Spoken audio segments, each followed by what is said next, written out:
So today's session is about functional connectivity changes in Alzheimer's disease, right?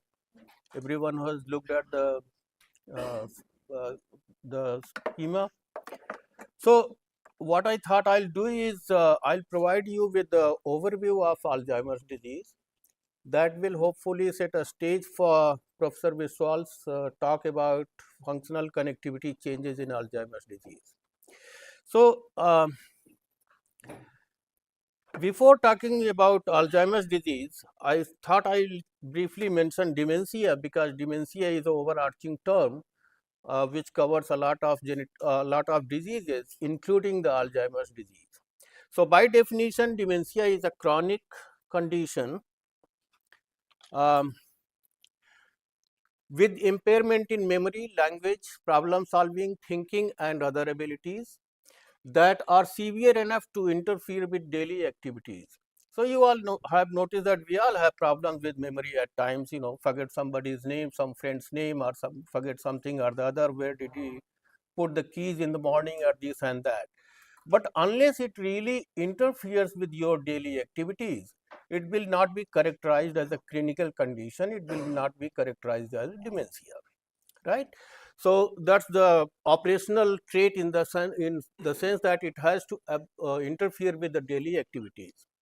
Now, worldwide, about more than 7 million cases of dementia have been identified. This is a little older, and about 4 seconds it takes for new dementia cases somewhere in the world to appear. So you can imagine, by the time we finish this talk, there will be several people who would have had developed into condition would have developed into dementia somewhere in the world. So yes, 2021 we had about 55 million people with dementia, which is projected to increase to 2050 by 25 to about 135 million, which is a pretty big number considering the burden that it puts on the individual, on the caregivers, as well as on the society and the nation. So this is a nice graph showing how cases of dementia are projected to increase over time. This is about high impact, high income countries and low and middle income countries. You notice that in 2015, yes, there were a little more number of people with dementia in low and middle income countries than the higher income countries.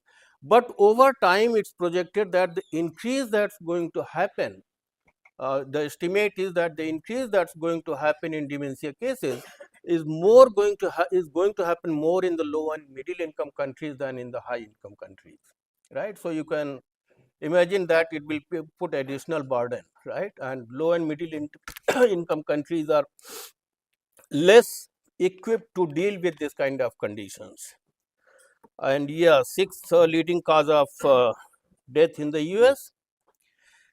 Yes, so dementia, there have been a lot of studies about dementia as well as Alzheimer's disease in India as well. And you will notice that the prevalence of dementia varies a lot between different cities or different regions of the country, right? For example, in Cochin, Kolkata, it's about what 1.5%, but in Trivandrum and Cochin and Pune, it will be about 4.5%, right? So that's actually translating into the entire population. That turns out to be pretty big difference, right? It's not clear why that difference is there, right? But one possibility is that anyway, if you consider with the US, which is more than 65 years of age, if you consider that will turn out to be about 8%. So none of the studies in India have shown that number yet. It's relatively lower percentage of dementia cases in India, but still varies a lot between different regions. It's unlikely that people in Kolkata have certain traits or certain advantages such that they develop less dementia. It seems more that different investigators have used different kinds of criteria to define dementia, and that's why the percentage is so different between different regions, right? So yes, there was the dementia science program started to normalize all these things in India also. Yeah. So, yes, dementia, majority of the cases will be Alzheimer's disease, about 70% of the cases will be Alzheimer's, 20% of the cases will be vascular dementia, so that's the second leading cause. Frontotemporal dementia about 5% and DLB, that is dementia with Lewy body, about 5%, right. Some people characterize 1 or 2% here and there with the mixed dementia when it's not possible to classify them into any of these groups, but that doesn't matter. The point is majority of the dementia cases, about 70% of them are Alzheimer's kind, right. So, this is how the study on Alzheimer's started actually. In 1901, Alois Alzheimer noticed a patient, Auguste Ditter. She was in an asylum in Frankfurt, right? And she showed severe symptoms, including, and now as advanced stage of Alzheimer's disease is what she was suffering with at that time, right? So, she passed away a few years later in 5 years she passed away in 1906, and then Alois Alzheimer conducted the post-mortem study on her brain and figured out that there are plaques and neurofibrillary tangles in the brain, and that came out to be the defining feature of Alzheimer's disease, right. So, nowadays if these are the fundamental criteria to identify Alzheimer's disease from other diseases, but you can imagine that these studies cannot be done until the person has passed away, right. Post-mortem studies. There are ways to do imaging studies with the plaques in the human, in the live human also, but uh, the confirmation of Alzheimer's disease this is how the scientific community believes, not the clinical community, that confirmation of Alzheimer's disease can be done only after post-mortem studies where you see the plaques as well as the tangles, but the plaques can be imaged, tangles not. So, as far as incidence of Alzheimer's disease is concerned, incidence is defined as number of new cases, right. So, let us say today certain number of people have some problem, and after a year how many new people have that kind of problem will be defined as the incidence, right. But taking a cross sectional overview, how many people of the class of students have very high marks, that will be kind of rough example, that will be the prevalence of it, right. So, prevalence refers to the number of people in the population living with the disease at a particular point of time. Now, point of time is not going to be that precise, it takes some time to do the study. So, over a period of few months to a year, whatever possible. So, in US it was about 3 million people and it is supposed to be 13.8 million people. As far as the incidence is concerned, about 469,000 people over the age of 65 years in US had dementia, right, per year. It is classified into two groups. One is referred to as the FAD or familial Alzheimer's disease, and the second one is referred to as the SAD or sporadic Alzheimer's disease. The first one is also referred as early onset Alzheimer's disease and second one as late onset Alzheimer's disease, because the age of onset under these two conditions differs, right. But majority of the cases are SAD kind, sporadic kind, and sporadic simply says that okay, yes, I do not know what the cause is, right. But in familial cases which are less than 5%, these are due to mutations in 3 genes, particularly amyloid precursor protein, presenilin 1, presenilin 2. I hope that everybody understands what mutation means. Otherwise, it simply is that you have a particular protein sequence, right, amino acid sequence. If the amino acid sequence is changed and it creates a different kinds of function for the protein, then that is a mutant protein, right. So, it will not be able to do the same function that it was able to do earlier, right. So, it is early onset before the age of 65 years, 30 to 60 years is common, and majority of the cases are a load kind, the late onset kind. which occurs little later in the life, that is more than 60 years, and yes, precise cause is not known in these cases, right, but there are several risk factors that have been identified. So, before someone develops full-fledged Alzheimer's dementia, people have this condition that is called mild cognitive impairment, MCI, right. Now, everybody who has MCI does not convert to dementia, does not convert to Alzheimer's disease in the later stage, right. So, some percentage of people convert. For example, this just says that over a course of a year, about 24% will convert to Alzheimer's disease, and about 48% over the course of 2 years or so. So, there will be a lot of people who will never convert to Alzheimer's disease, right. So, this is what is considered kind of window of opportunity to do something such that the conversion of MCI to full-fledged dementia or Alzheimer's disease can be prevented, right.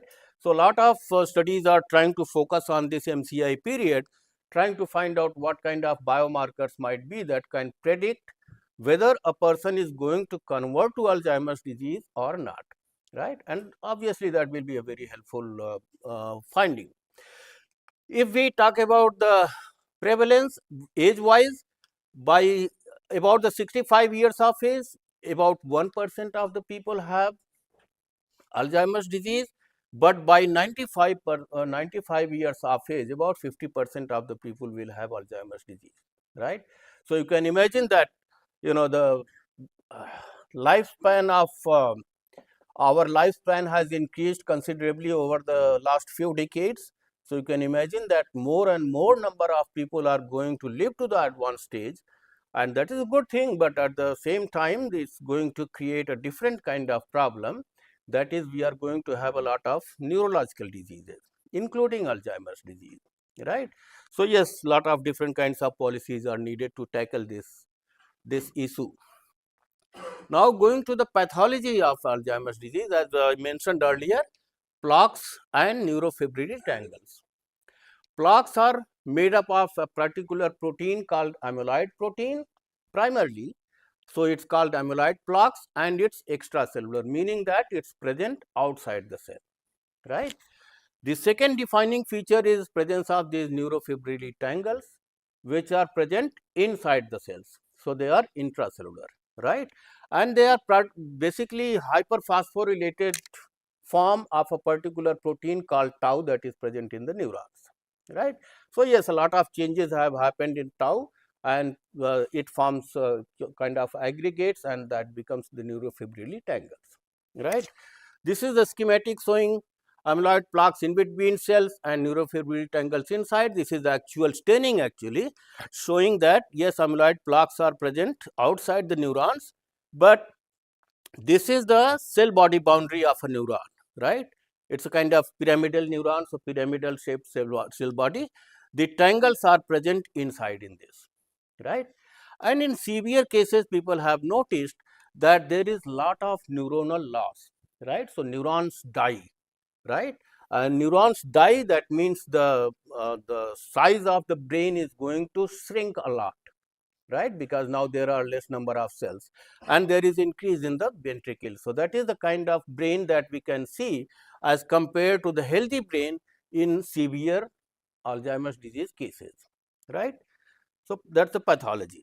Now, we think about what causes Alzheimer's disease. So, actually what some 125, 130, 125 years or so it has been since the disease was identified. We still with confirmation cannot say this is what causes Alzheimer's disease, right.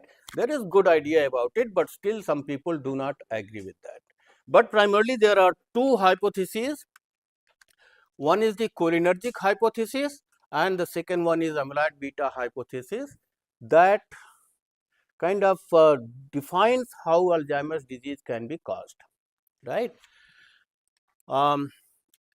Cholinergic hypothesis simply says that acetylcholine, neurotransmitter acetylcholine, is not present in the enough quantity in the brain, right? So obviously it's a neurotransmitter, so it has to be synthesized, it has to be released, right?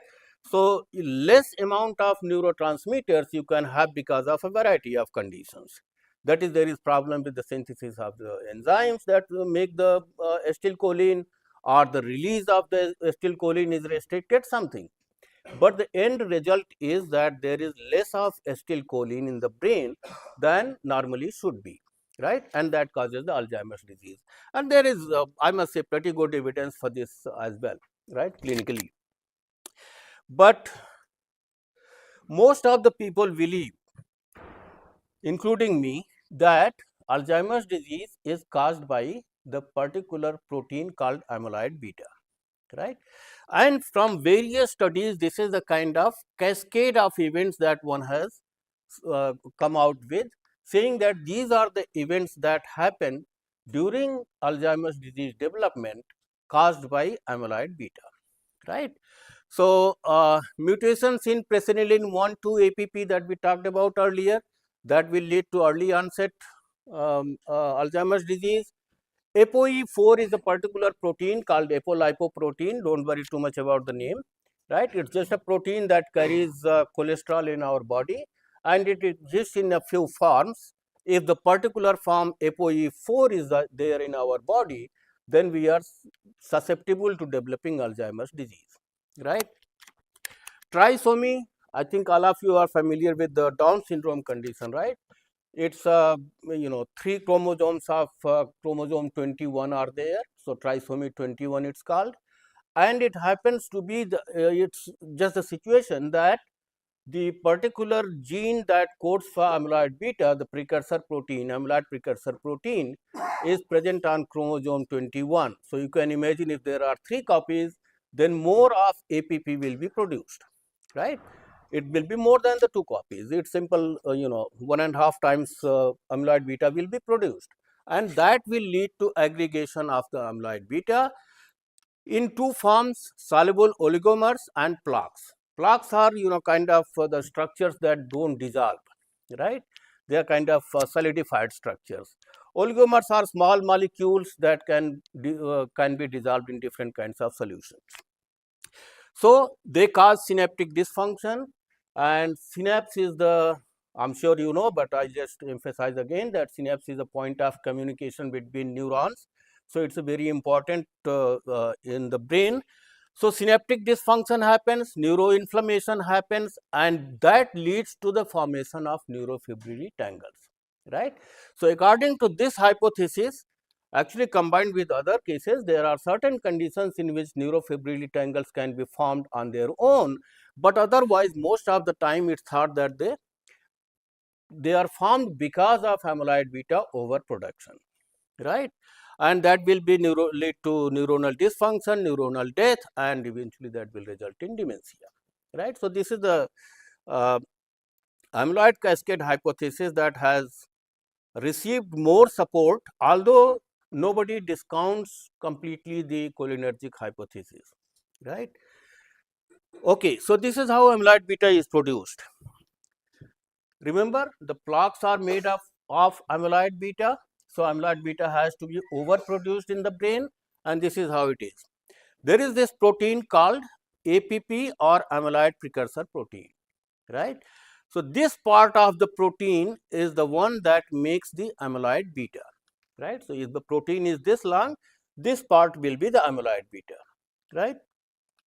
So, it can be cleaved by an enzyme called alpha secretase, which cuts it here, and then gamma secretase cuts it here.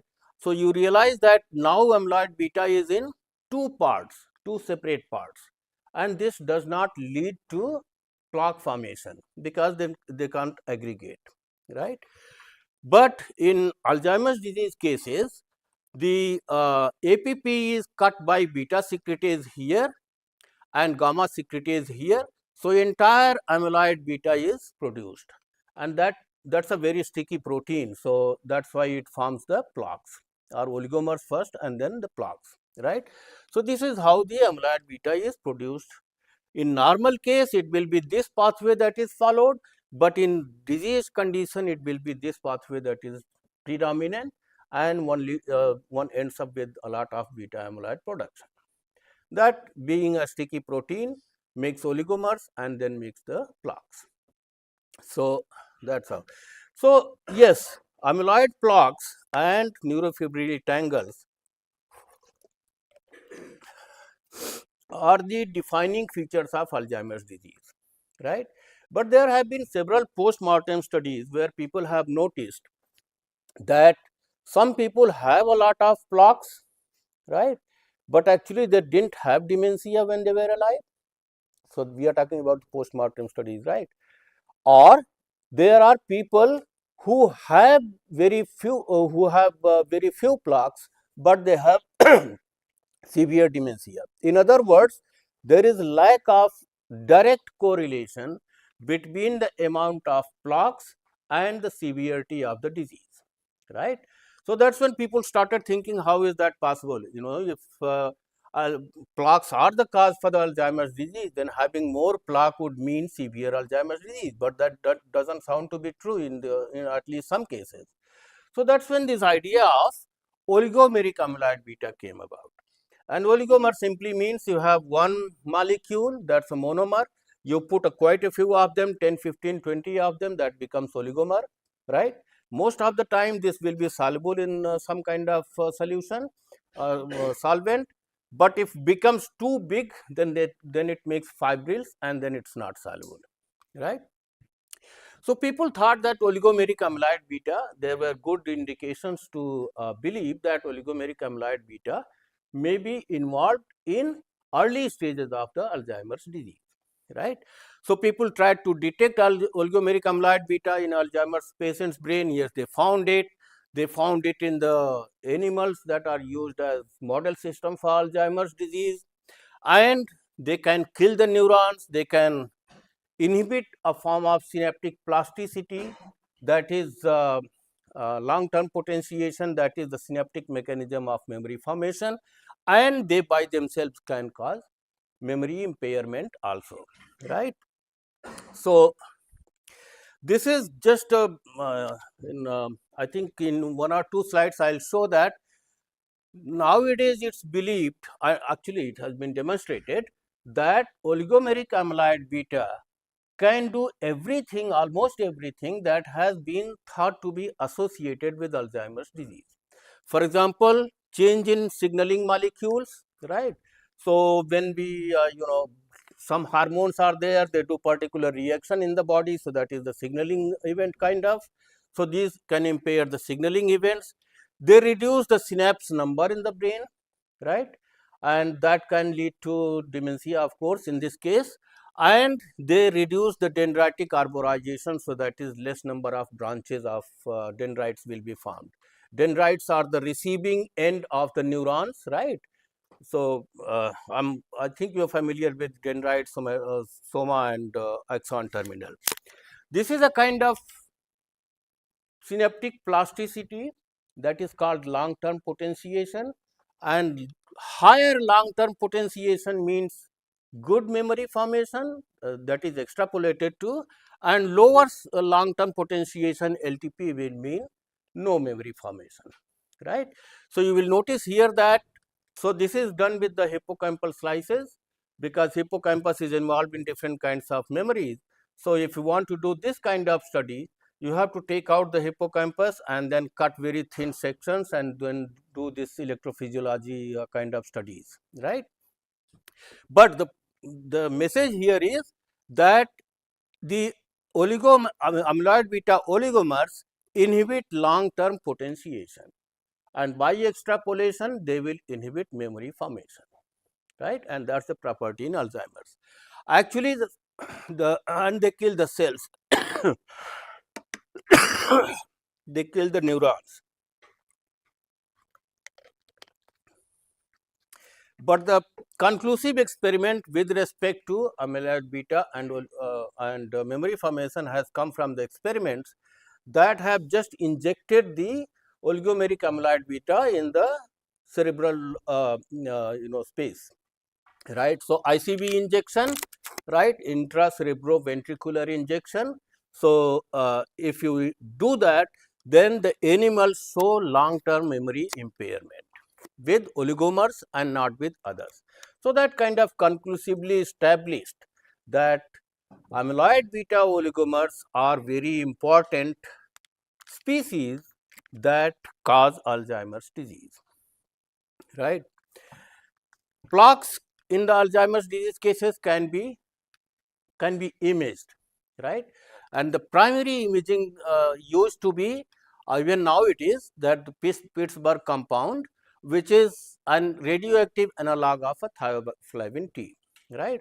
So, thioflavin T, do not worry about the name and all that, it is a compound that binds to the amyloid plaques, right. Now, if you can make it radioactive, that means it will emit radiation, some form of energy that you can detect in some ways, right. So, that is the advantage here in using the Pittsburgh compound V, which is radioactive analog of this. It is used in the PET imaging, positron emission tomography, and here is the Alzheimer's disease case. Here is the control brain. You will see that control brain has very little signal, if at all, right. That is the binding of thioflavin T to amyloid plaques is extremely little, if at all, in the normal condition, which essentially says that there are no plaques to which the thioflavin T can bind, right. But in Alzheimer's disease, different brain regions show that some have very high binding, means there are a lot of plaques in those regions, and some have less binding. The yellow ones show the less binding, they have less number of plaques there, right. So, this is how imaging is done in the Alzheimer's disease cases using Pittsburgh compound B, right, and the PET imaging. Okay. Biomarkers, everybody familiar with, right. Biomarkers are the kind of markers that will, with very high confidence, predict that the person is suffering from this particular disease, right. For example, if somebody has very high glucose level, one would, constant glucose level, one would say that the person is diabetic, right, hypertension, high blood pressure and things like that, right. For most of them we can find. In case of COVID, you are all familiar with that the RT-PCR was done to detect a particular kind of antigen, and if that was present there, then one would say that yes, the person is suffering from the virus, viral infection, right. So, that was the biomarker. Unfortunately, this kind of biomarkers are not available for Alzheimer's disease, although some of them have been tried, right. People have found that in the CSF, and the CSF is, what is CSF? Cerebrospinal fluid that circulates in the brain, right. So, it is kind of, for a lot of things we do, a lot of conditions we do blood analysis, right. For a lot of conditions, the brain conditions, CSF analysis is kind of equivalent, although not exactly the same, right. So, one can take out CSF and measure different, molecules in the CSF, and people figured out that the controls which do not have Alzheimer's disease have higher level of amyloid beta, and the people who have Alzheimer's disease have lower level of amyloid beta, right. Is this clear? Normal people will have higher level of amyloid beta, but Alzheimer's disease patients will have lower level of amyloid beta in the CSF. Now, we earlier talked about that amyloid beta is the one that causes Alzheimer's disease. So, it is kind of confusing, right. The reason is that in the Alzheimer's disease cases, although you will have more of amyloid beta, that is in the form of plaques and not free in the free form in the CSF, right. So, that is why although it will have more amount of amyloid beta as such, but it will be in the form of plaques which cannot be detected in the CSF. So, that is why the level goes down. If there is neurofibrillary tangle in the Alzheimer's case, right, then tangles are, the tau protein is present inside the cell, we talked about earlier also, right, neurofibrillary tangles are present inside. But if cell death happens, then these proteins will come out from inside the cell and they can be detected in the CSF, right. So, that is why the CSF shows higher level of protein of tau than the amount of tau in the control conditions. But you will notice, and yes, oligomeric amyloid beta also people have looked at higher level in the Alzheimer's disease cases and lower level in the control populations. But yes, higher level, lower level statistically significant difference is there, but actually if you look at the distribution, it's pretty much overlapping in a lot of cases. So that's the reason, although these are good indicators, they cannot be used as biomarkers for Alzheimer's disease, right? And yes, currently there is no biomarker that one can use for Alzheimer's disease.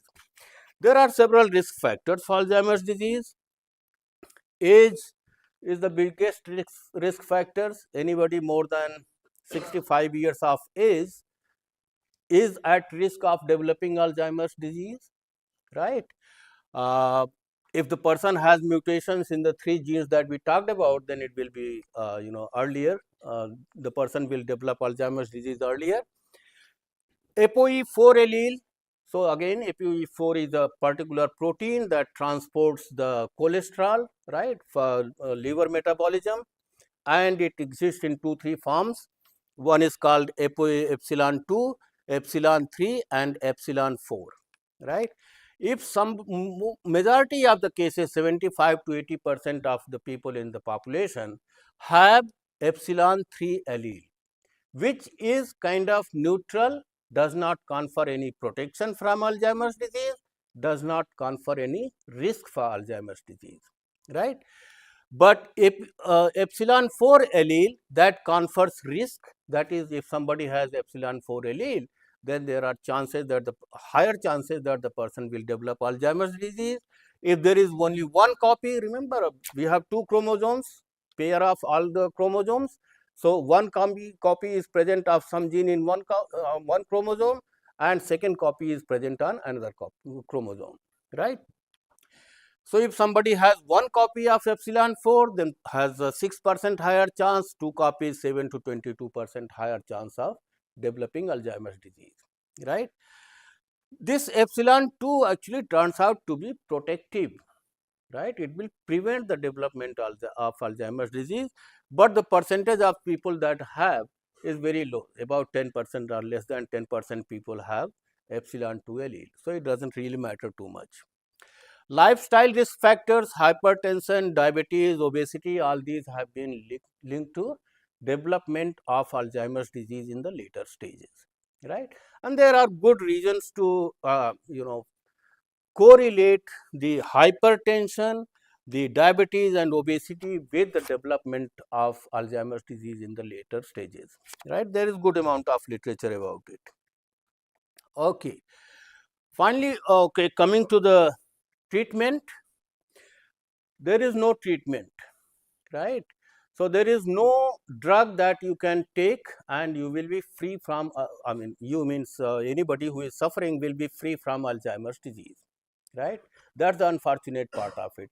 And it's true actually for a lot of neurological diseases. For Parkinson's, we have good one medicine, but L-DOPA, but that also in the later stages is not so effective. So that's a problem for most of the diseases. But in 1966, donepezil was approved, which is acetylcholine esterase inhibitor, right. It was approved for mild to moderate and then moderate to severe disease in 2010. Galantamine, rivastigmine, and few others. NMDA receptor antagonists have been approved in 2003. So most of the time, the clinician, depending upon the condition, prescribes either acetylcholine esterase inhibitor or NMDA receptor antagonist or a combination of the two, right. Now, this acetylcholine esterase inhibitor is, the way it works is that it increases the level of acetylcholine in the brain, right. So remember, we talked about acetylcholine level could be reduced because of several different reasons, but scientists have not been able to find a way to increase the production of acetylcholine in the brain, right.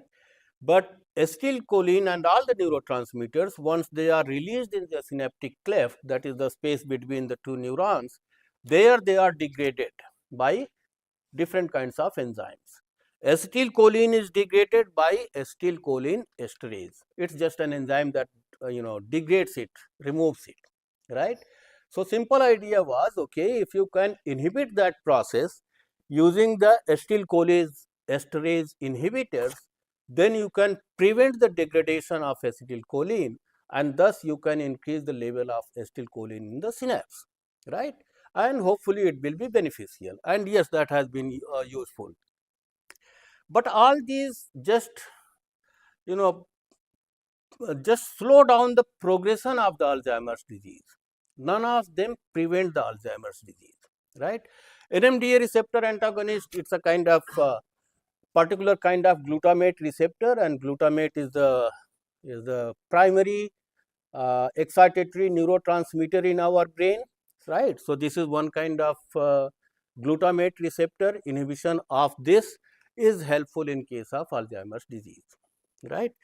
But for the quite a few decades, people have been trying several different approaches, right? One of the approaches is the immunotherapy. Immunotherapy says that, okay, simply if you produce antibodies against amyloid beta in the brain, in the body, then those antibodies can clear the plaques and one will be free of Alzheimer's disease, hopefully, or at least it will reduce the symptoms, right? You're more familiar with if you don't have biology background, at least the COVID situation you are familiar with, right? You got the vaccination produced antibodies and other responses in the body that eventually killed the virus. So similar logic was used here, and this particular antibody was produced. Active immunotherapy studies, this particular peptide was used, and it was effective in reducing the plaques and improving the behavior in terms of memory. But a small percentage, which is actually not really too small, quite a bit, 6% of the people developed encephalitis of meninges. So this was major side effect and it was discontinued, right? Although it was effective, but because of this it was discontinued. Eli Lilly developed this particular antibody which didn't show much benefit, so it was discontinued. This antibody was produced by Biogen. It was approved in 2021, pretty recently, but then for some reason the company discontinued it because of sales not being that high. Currently, this is one approved in 2023 that is being used. So at the most one can think of that you have acetylcholine esterase, you have NMDA receptor antagonist that blocks the NMDA receptor activity, and you have these antibodies that are used in case of Alzheimer's disease, right? But again, none of them can cure the Alzheimer's disease. Falstein test, everybody familiar with? Simply MMSE, right? Mini mental state examination, MMSE, right? It measures orientation, registration, attention, calculation, recall, language and copying, and gives a score out of 30, right? It's a pretty simple test to do. It's available on the internet, anybody can do it, right? And it turns out that this is what, if somebody goes to a clinician and says, I have memory problem, I tend to forget things and this and that, and which is a routine basis, not once in a while but pretty often, and it's creating problem for me. So clinicians attendant will do, okay, let's do MMSE test, and if that turns out to be about 24 to 30, the score, that will be considered normal. 19 to 23 MCI, mild cognitive impairment, 10 to 18 score will be moderate, and less than will be severe cognitive impairment, right? But remember, this does not tell you about particularly Alzheimer's disease, right? The scores can be slightly different, people define in different ways, but ballpark is about the same. For example, some people will say, 0 to 17, one can say severe cognitive impairment. But this will definitely tell about or provide good indication of cognitive impairment in the person, right?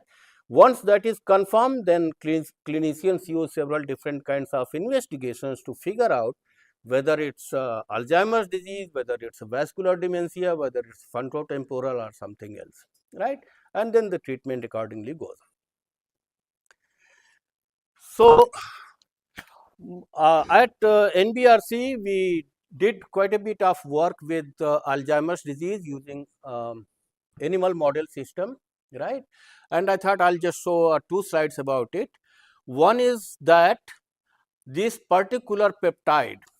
Now remember, this is problem with most of the neurological diseases, that a lot of drugs do not cross the blood-brain barrier, and hence even if they are very effective, they cannot reach in enough concentration in the brain and cannot provide the beneficial effect, that is the desired effect, right. So, this is a very small peptide, and peptide everybody understands, just amino acids, 1 or 2 amino acids, 2 amino acids will make one peptide, 3 amino acids will make another peptide, and things like that. So, anytime you have more than 1 amino acid, it is a peptide, right. So, it is a cyclic GP, which is a particular derived from insulin like growth factor, a particular protein, that we figured out that if you inject this in the mice that are designed to develop Alzheimer's disease. So, some way their gene gene thing has been changed such that they develop Alzheimer's disease, right. Basically, the mutant that we talked about, APPPS1, these are the ones that are put in the mice, and they produce a lot of amyloid beta, and the mice develops Alzheimer's disease, right. So, this develops plaques. So, all these that you can see, the whatever green light spots, these are the plaques, and we found that if you inject CGEP, not inject actually, that's wrong, it's given intranasally. So, a lot of us may be familiar with that. If something is absorbed through the nasal epithelium, that bypasses the blood-brain barrier and goes to the brain directly, right. So, this being a very small peptide, just 2 amino acid, which is really very small, can be absorbed by the nasal epithelium, and it can go to the brain, bypassing the mechanisms that are involved in preventing using blood-brain barrier, right. And we figured out that yes, it reduces, particularly in the hippocampus we looked at, it reduces the number of plaques, right, and the quantification and all that. Then the question was, okay, can it improve memory in the animals? And yes, there are different kinds of memory tasks that can be used in the animals. One particular one is uh, Morris Watermaid's task, which is used to look at a particular kind of memory called spatial memory, right. And this shows that the animals that did not get the particular compound, that is the CGP in this case, they had impaired memory, but the animals that got the CGP had very good memory, right, as good as the controls. And by several other measures, these are different measures of the same thing. To be more precise about the conclusion, one has to use several different measures of memory formation, recall in this case. So, several different measures showed that yes, CGP is effective in improving memory in the animals which are designed to develop Alzheimer's disease, right. But again, I must say that this is not the first study or only study to show that a particular compound is effective in Alzheimer's disease case. There have been several different compounds identified that have been, at least in the laboratory setup and to the using the animals, have been shown to be very effective, but they have not gone to the clinical trial and not been successful in the clinical trial. So, that basically tells us that yes, we can use the in vitro condition or the animals, but they are not same as the human body conditions, right. They cannot exactly provide the same conditions. So, that is why most of the drugs fail in the clinical trial, right. And anything that we use as a medicine, as a pharmaceutical compound, has undergone a clinical trial in terms of safety and beneficial effects and side effects, only then it comes out in the market. So, MRI, particularly relevant to this session, MRI has been used in a lot of neurodegenerative conditions. Neurodegenerative condition simply means that the neurons die, degenerate, right, and that leads to the problem. It's a non-invasive, so particularly useful, right, because if there is something in the related to the peripheral body, you can take out the blood and get a lot of information what's wrong with the body. But that same thing you cannot do with the brain diseases, right, because at the most you can take out CSF, which is again not very uh, not a easy procedure, but also it does not give a lot of information in every neurological condition. So, being non-invasive, MRI has been used a lot in in a lot of different conditions. Actually, there are lots of neuroimaging initiatives. One of them is Alzheimer's disease neuroimaging initiative ADNI, that is actually a collaborative effort in North America, particularly US and Canada, right. Started in 2004 and now it's in the fourth phase, which is 2022 to 27, right.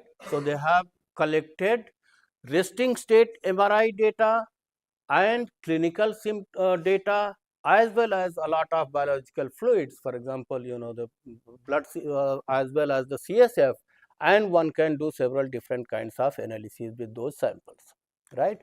So, people are using a lot of these data. So, this is the number of sites that are involved. It does not make uh, too much information, but lot of sites are in US, there are some in Canada, basically saying, right.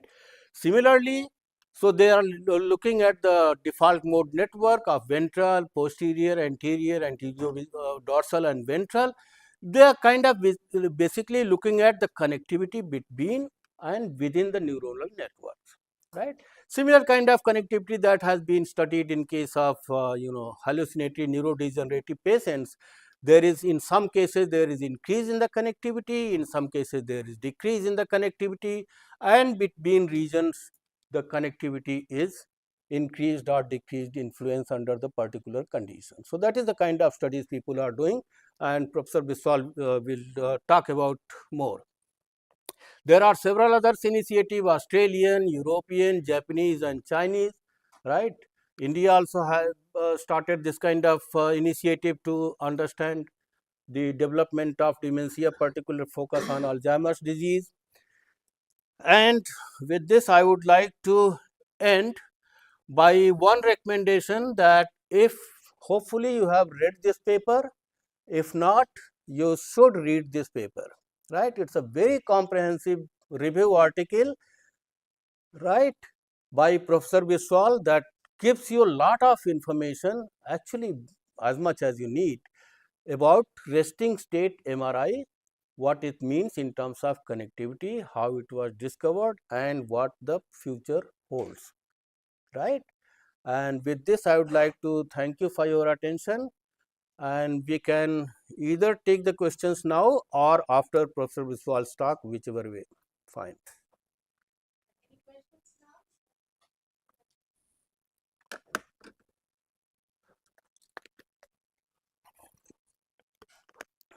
Okay, thank you.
in AD subjects.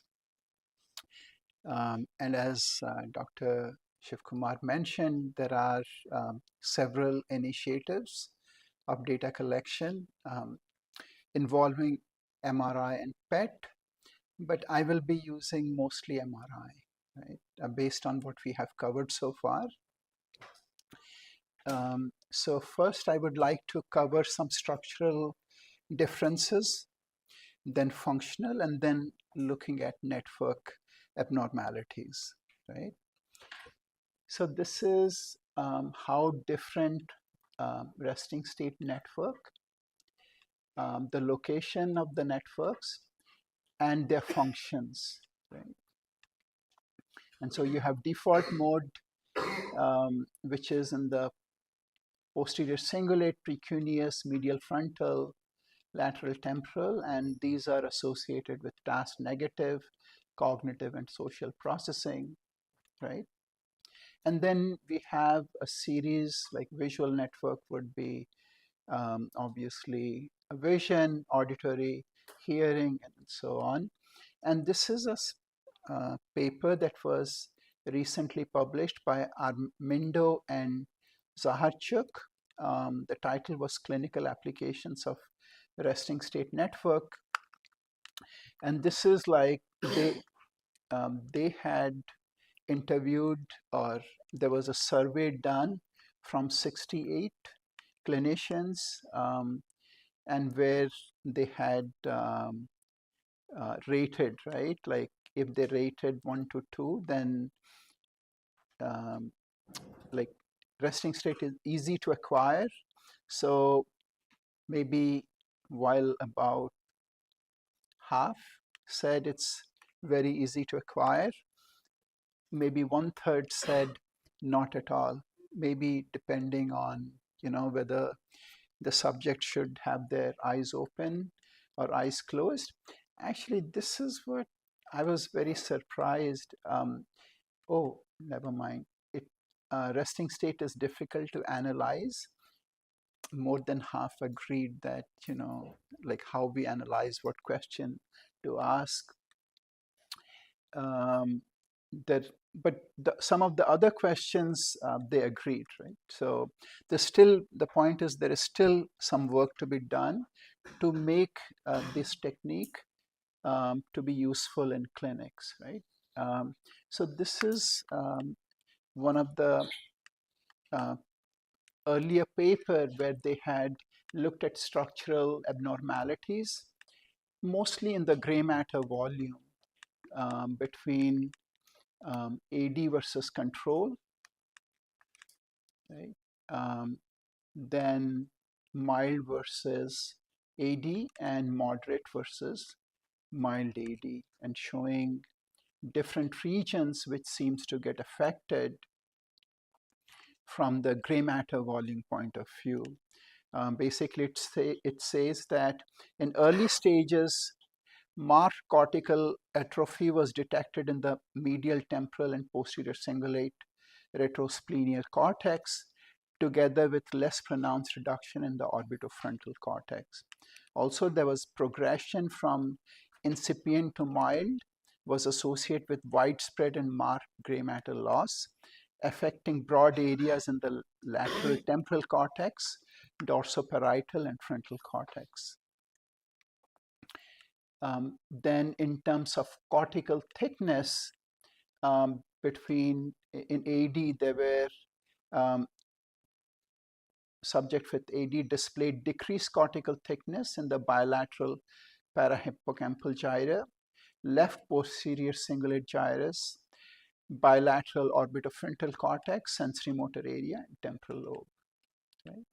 And similar changes was also obtained in using ALFF and FALFF. So in terms of functional, this is showing activation for a memory task where subject had to perform. And in this case, they showed that there was an increase in activation in the hippocampus, posterior midline, right? And these correlated the change in activation predicted the change in the plaques. right? This is hippocampal activation, and then this is entorhinal fMRI activation. And then during working memory, they showed that for pattern of increased functional during working memory in ApoE carriers over non-carriers found bilaterally in the lateral occipital cortex and angular gyrus, pattern of increased functional activation, working memory associated with increased PRS detected in the superior frontal gyrus. And then there was overlap between increased functional activation between a POE carrier and higher PRS, right? So these are for functional. These are some of the earlier resting state activation showing differences between AD and healthy control, showing how default mode is associated with other networks, right? Default mode with um, visual network and so on. And again, the blue arrow shows decreased resting in patient with MCI or AD, and red increased resting state in patient with MCI or AD. And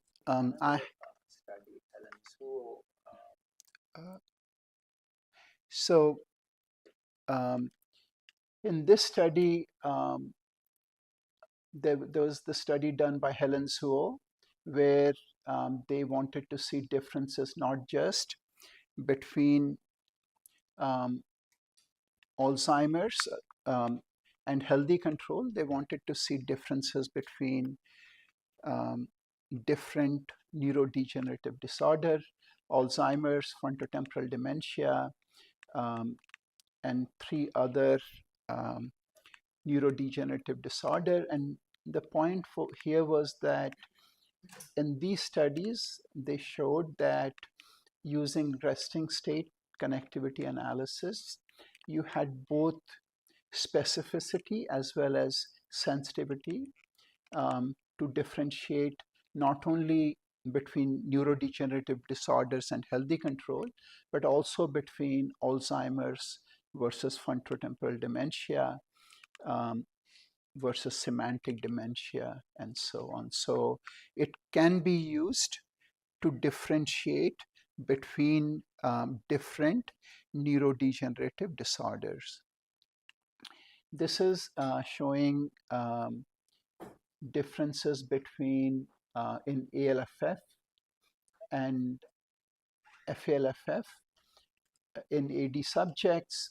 Again, this is using different kinds of corrections to show differences between the 2 groups, right?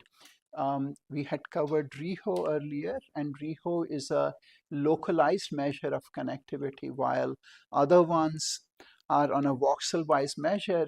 REHO is for every voxel, we see how correlated they are with a neighbor. And in this case, what we see is that AD patients showed a significantly increased REHO in the left frontal gyrus, right LG, right cuneus, and left cuneus. Also, a decreased in the posterior, in the PCC, was observed, right? And then this is using seed-based analysis. We observed that in the hippocampus, there was decreased connectivity, include the dorsal mediofrontal cortex, ACC, right cuneus, and other regions. So this is the difference. However, there was no significant decreased functional connectivity between left hippocampus and other regions of the whole brain. Since then, we have been looking at the correlation matrix. This is like the graph theoretical network where we take many different regions, a time series from different region, and correlate with every other regions. And using dynamic connectivity, we get a series of correlation measures. Then we use clustering to find a set of network, both from the white as well as gray network, gray matter network. And then by using network analysis, we can find different um, subregions which are connected, right?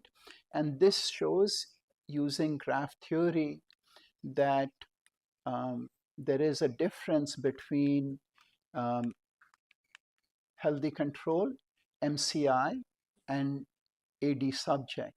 So these are different network properties, and for many of them, so this is like deep white matter, somatomotor white matter, occipital, visual network. So among some of them, we see differences in network property associated with the corpus callosum. Again, as Dr. Shiv Kumar mentioned, there is, in addition to ADNI, there is another data set called the OASIS data set, which has 50 AD, 90 MCI, and about 100 healthy control. And we use graph theoretical analysis, as I described before, right? Using different region of interest, make this graph, look at their different properties, and then look at gray matter network, white matter network, and then see how they correlate with some of their basically gene ontology. And this is looking at healthy control versus MCI versus AD. And this is the t-test between, t-statistics between AD and healthy control, MCI and healthy control, like showing large changes here. And then by using functional connectivity with MMSE, which is a score which is used for, it's a very simple test used for AD, showing which regions there is correlation, right? So this is posterior limb of the internal capsule, right? This is like correlating with them and showing differences.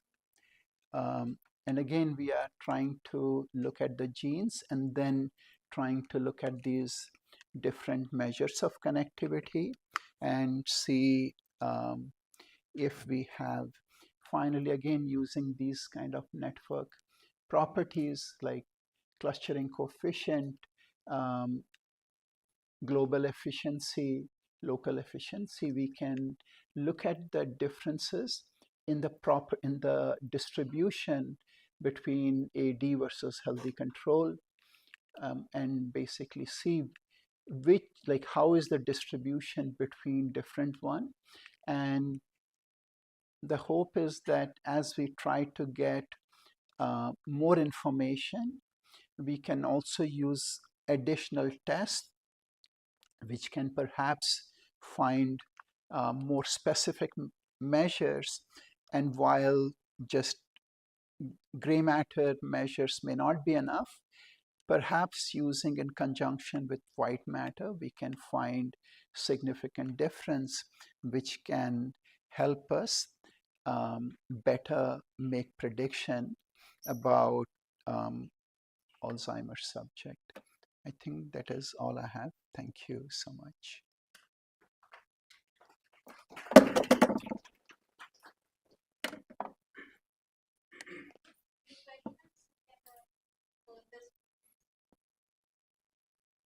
Has this analysis reached the critical stage or not yet? Are these? Reach the critical state in the sense that they can use this kind of thing to differentiate between AD and healthy controls and CI and conditions or not yet? So, yeah, so there are not many groups which are doing Alzheimer's study which are not part of ADNI. So we can do comparison between ADNI groups and show significance. But the challenge with that is the ADNI data is so well characterized in terms of the imaging parameters that it's almost like it's from the same data set. So the hope is maybe from Europe or so, if one could use a database and then test it, that would be a better indicator.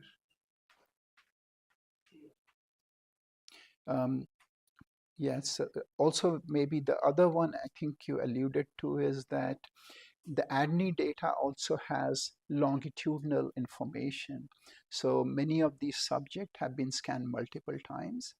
And as Dr. Shiv Kumar mentioned, perhaps some of these analysis method could be used not just for detecting, but perhaps what would be even more important would be, can we predict the progression, right? Which subject who are in MCI will stay at MCI versus which subject will switch from MCI to AD, right?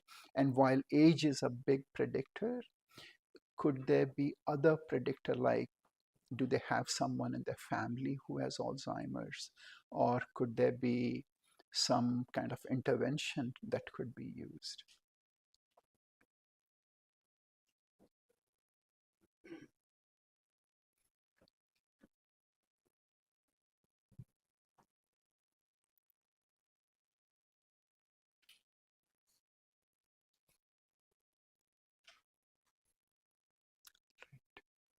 Thank you.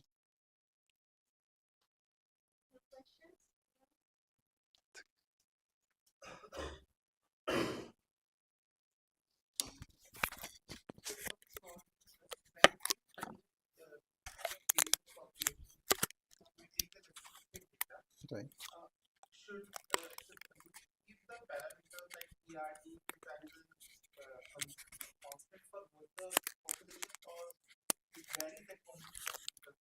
No, no, it must be kept same. Otherwise, it would create a like a different parameter.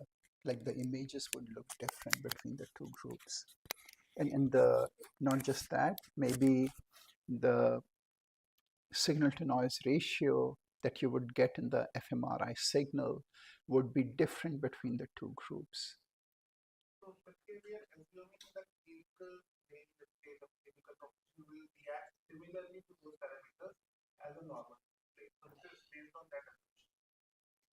Um,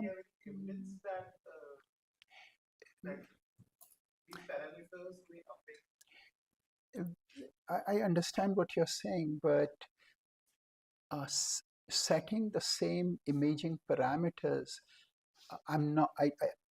I can still assume that different subject will behave differently. It's just that um, the measurement technique that I'm using is the same across all subjects, right? So it would be